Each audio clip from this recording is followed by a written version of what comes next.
Bienvenidas to Latina Literati.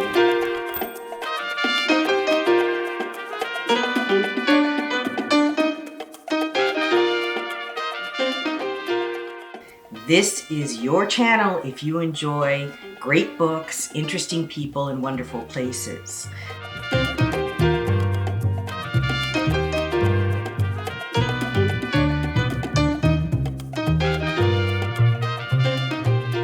So stay right here because today we're going to take you to the Russian River.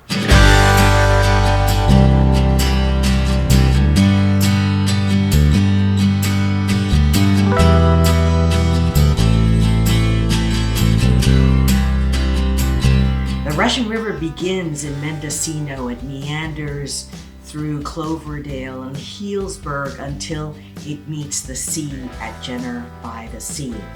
But there's a part in the middle, a part called Guerneville and the surrounding towns that have been a play area for over 100 years for families all over Northern California. And by twists of fate, they were able to be spared from some of the absolute horrendous clear cutting that occurred of the old growth redwood forests. You can walk in these beautiful, majestic redwood forests in different areas in this part of the Russian River. And so I encourage you, if you visit, you have to go to the redwood forests. But as always, we like to begin further back. So the first inhabitants, the people who first settled in this area, were the great Pomo Nation. So in the 1700s, or rather I should say for at least 5,000 years, if not longer, there were Pomo Nation families living all along the river and throughout Sonoma. In fact, the name for the county of Sonoma comes from a Pomo contraction of words. And so you can get a sense of the cadence of their language, Sonoma. In the 1700s, when they first come into contact with the Russians, the estimate is that they are in the numbers of over 20,000 in about 70 different groups or tribes speaking about 7 different languages. So a very rich, really amazing group of indigenous nations living throughout that whole county area. So they're trading with the Russians in the 1700s. Remember, the Russians are coming down from Alaska. They are filling their ships full of otter furs, which were very precious to them for coats and for hats. The trade is not always one-sided, but that's where you begin to see the disease that so decimates the indigenous people throughout the hemisphere. By the 1850s, when you have the invasion from the east, you have a complete contagion of measles and of smallpox, and the population is down to less than 5,000 members. So the great Pomo Nation, like so many, are no longer anywhere near the numbers that they were in a very short amount of time because of the diseases and the brutality that is brought about by the invaders from the east and also from the south. There was relatively less interaction with the Spanish and Mexican invaders from the south, but they were very close to the Chumash Nation, and so there was also a disease that was transmitted from one tribe to another that way as well, unfortunately.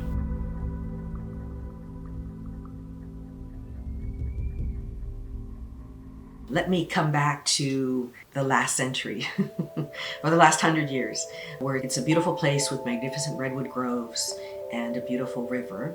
And we've been going to the Russian River for decades, spending time there throughout the year, but mostly in the summer in a cabin there. And so I wanted to share with you some pictures of Guerneville and the river and some of the beautiful things that we do while we're there, like picking blackberries.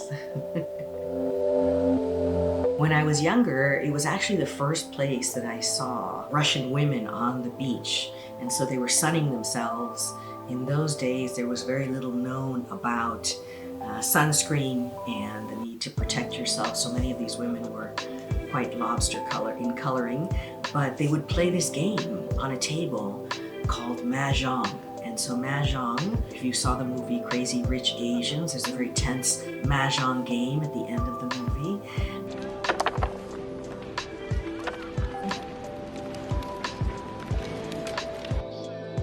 is usually played by 4 players, although less can play. And it's based on tiles. I think there's 144 tiles, and some represent the wind, and some represent different directions. And so it's not just strategy, there's also luck to it as well. And that's where I first saw the Russian women playing Mahjong, and where I first developed an interest in board games. We didn't really play a lot of board games other than Scrabble, but when I saw Mahjong, I thought, now that's an exotic game I want to learn how to play. So I recommend that you try Mahjong because it's fun. I'm not sure if it's considered a women's game or not, but I see a lot of women playing it all over, but it's mostly an Asian game. Part of Russia is in Asia, and that's why the Russians who came to California brought it. Although it's about 200 years old, so maybe it comes after those first Russians were here, but it's a fun game. So the Russian River has a lot to offer. There are lots of places to dine, and you can rent canoes, and you can settle on the beach and read a good book. Don't forget your books. And you can also use inner tubes and kind of inner tube down the river. There are also people fishing. So it's not a deep river like the Sacramento River that you would have a lot of boats, but you can do rowboats, some of the more shallow boating that can occur on the river. And obviously it has been a victim to climate change. So I remember just a few years ago, we literally would just walk along in the river, just towing a rowboat because there wasn't enough water. So all the rivers suffer as a result of climate change. But now on to my favorite part of the video, the book recommendations.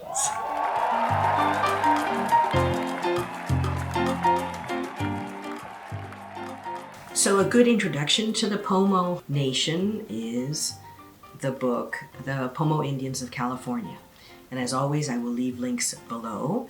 If you can't find this in your library or your local bookseller, then sites like Better World Books use your purchases to leverage in order to contribute literary materials to communities that need them. It's a good introduction, and I think it would pique your interest if you're interested in reading a bit more about the Pomo Indian nations of California.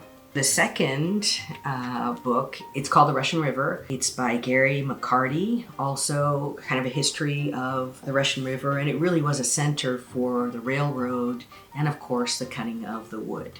So you've got a lot of lumber companies and a lot of deforestation going on during the last 200 years.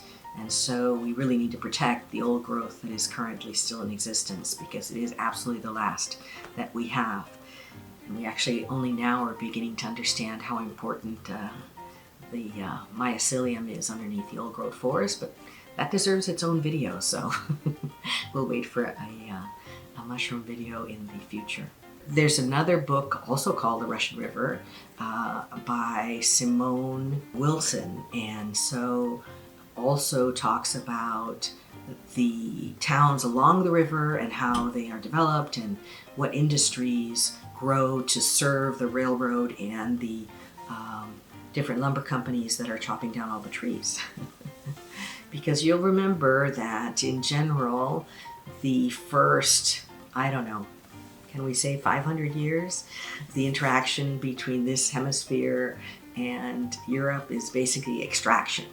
So everything is about extracting resources and extracting resources. And unfortunately, it's the indigenous people and who are paying the price.